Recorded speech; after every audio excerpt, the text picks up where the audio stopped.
Okay, so hello guys. I'm going to be chiming in on the whole Calvinist, Arminian, Molinist discussion. I find it like very interesting because this is like a crossover in Islamic theology as well, because we all have the same high view of God. So when you have a very high view of God, you tend to have this kind of issues. So we believe God knows all, for instance, omniscient. I believe this is where the issue is. If you believe that God knows all, and many even believe in predestination. Okay, so if you believe in predestination, bro, what are you talking about? You can't get out of it. The Calvinists have a point. You cannot just push it away. If you believe, is either you believe in predestination or you don't. It's as simple as that. I'm going to explain to you there's a difference between a subjective view of things and an objective view of things. So, for instance, from God's perspective, no one is arguing about God's perspective. We are talking about, what's it called? For instance, you talk about free will, that if God predestined everything and if God knows everything, how are we free? Do you think you're free? That's all that matters. In your subjective life, first person, do you feel forced to do an act that you'll be like, that wasn't me? No, you did it because you. So that's out of the question. I feel like many people make this mistake. They want to lump in the subjective view from a human being point of view to now say you have to deny predestination or something similar. But actually, you cannot because you will still be culpable. You will never see like I did something and it wasn't me. You will feel subjectively like it was you that is doing it. I know your arguments. What you want to absolve God of all of that. I know what you're saying, but the idea is that it depends on which bullet you are ready to bite. Is it that you're going to maintain that high view of God and say God is omniscient truly, and God knows what's going to happen, or you become, to me, an open theist? The only consistent way out of this is to become an open theist.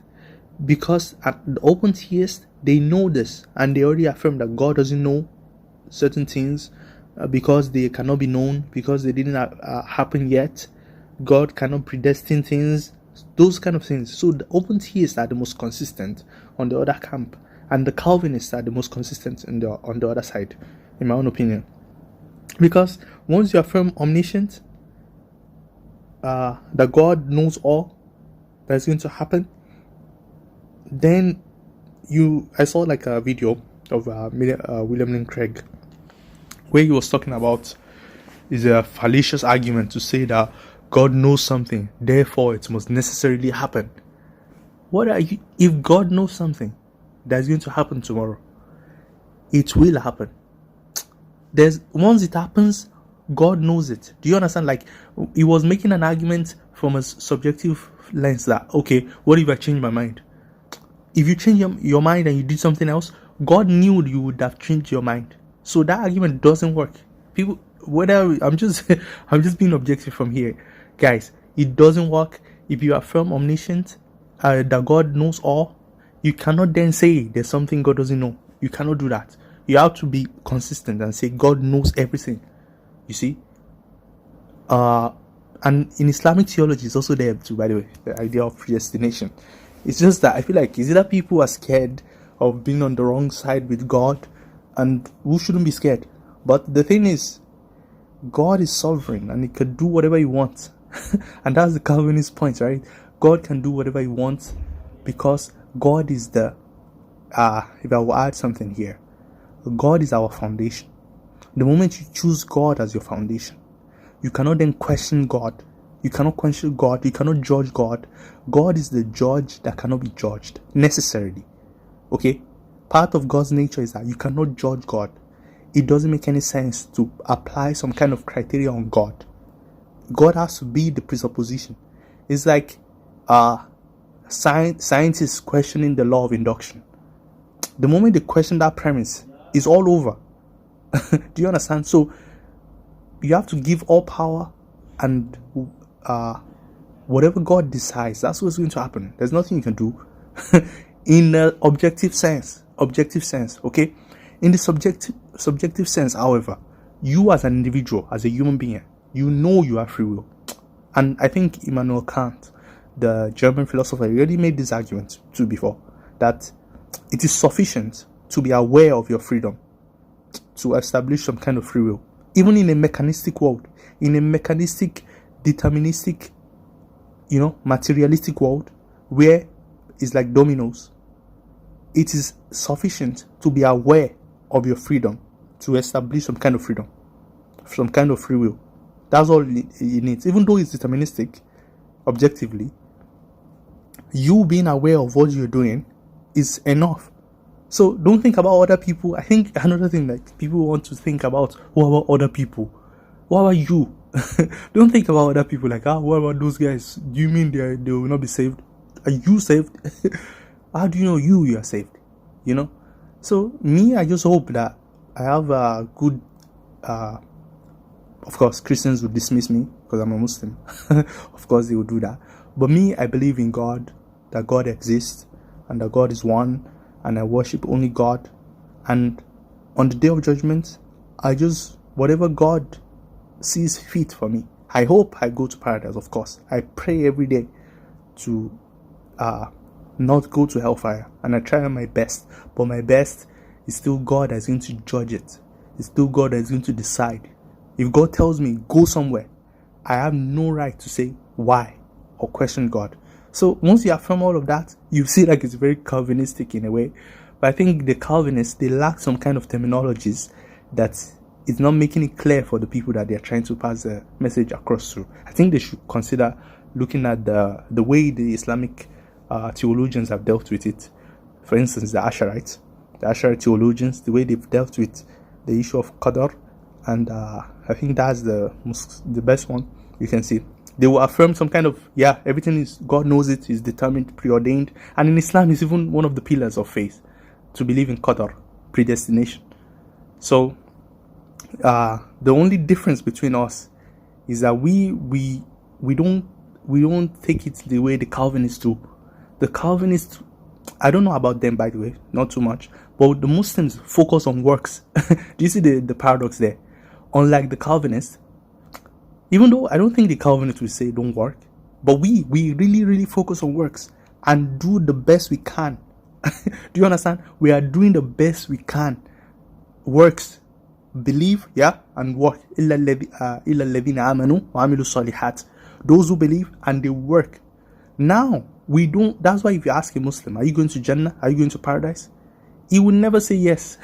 He will say, I hope God will accept. Because it's ultimately up to God's will who is going to make it. Okay? God is going to be the one to judge your whatever it is you've done according to his own will. Do you see?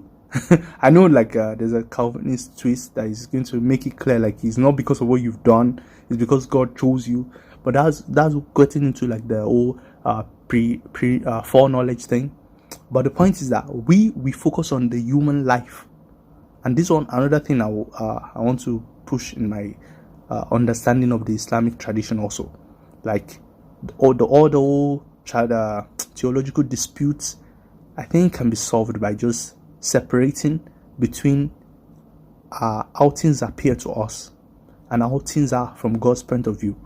From our own point of view, we should just live like that. We should continue living as humans, as things that appear to us. We know God is ultimately in control. We know God is sovereign over it, absolutely. But since we don't have access to that point of view, we cannot understand it.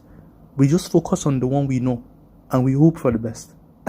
That's what. So the whole point is that the Calvinist, Arminian, Molinist thing is that, see, at the end of the day, wherever you are either going to limit God's knowledge somehow. You're going to limit God's knowledge. That God cannot know that. The Calvinists will say God knows everything. In fact, if he preordained it, you're going to have to say, maybe you say God knows everything, but you have the but. But not this one, because it cannot be known. Or God preordains it, and you try to make some kind of argument. If you want to affirm a very high view of God, there's nothing you can do about understanding that everything is predestined. And it means what it means. You will never miss your destination. It is whatever God has chosen for you, because God is eternal. He's not in time. So, by the way, you see the open theists, they understand all of this. That's why they put God in time and all of that, so that God is experiencing things too along with us. But if you believe in a kind of eternal God, omniscient, omnipotent, that created the world and he knows everything in it, you cannot then talk about some kind of bot or some kind of something that God doesn't know, or that God is not the author of it. You see? Okay, let me make another last point. This is just my thoughts, random thoughts. If you say that, there's another thing that people should understand. There's a difference between God creating something and God being responsible for something. Because this is the argument David Hume or the atheists, they will make against God. That if God is the one that created it, then God is responsible for it. But we say God is our foundation. God is not responsible for things.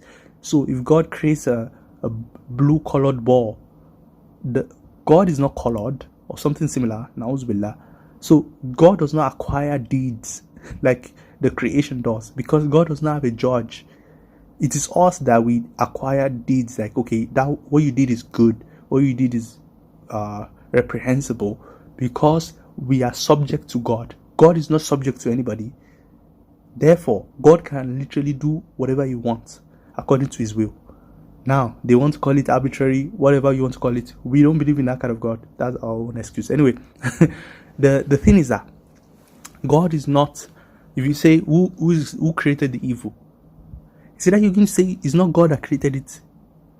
Who created it then? Isn't God that created everything? So that evil that you're talking about, who created that event? It's God that created it, but God is not responsible for it. That's the only way I think you can get out of it, by saying just because God creates something, it doesn't mean God is responsible for it. It's the only creation, the things that exist in that event, that will be responsible for what's happening in that event, and they will be judged thereby. So yeah, that's another thing people should pay attention to. But it's actually very interesting. I can see the crossover. In fact, the same objections that the Calvinists get in some of their doctrines is similar to the same objections the Asherites they get when they talk about things like occasionalism. Is so similar, and it's very interesting to think about. But I'll keep watching videos about it, and I'll let you guys know my thoughts. Anyway, see you guys later. Wassalamu alaikum wa rahmatullahi wa barakatuh.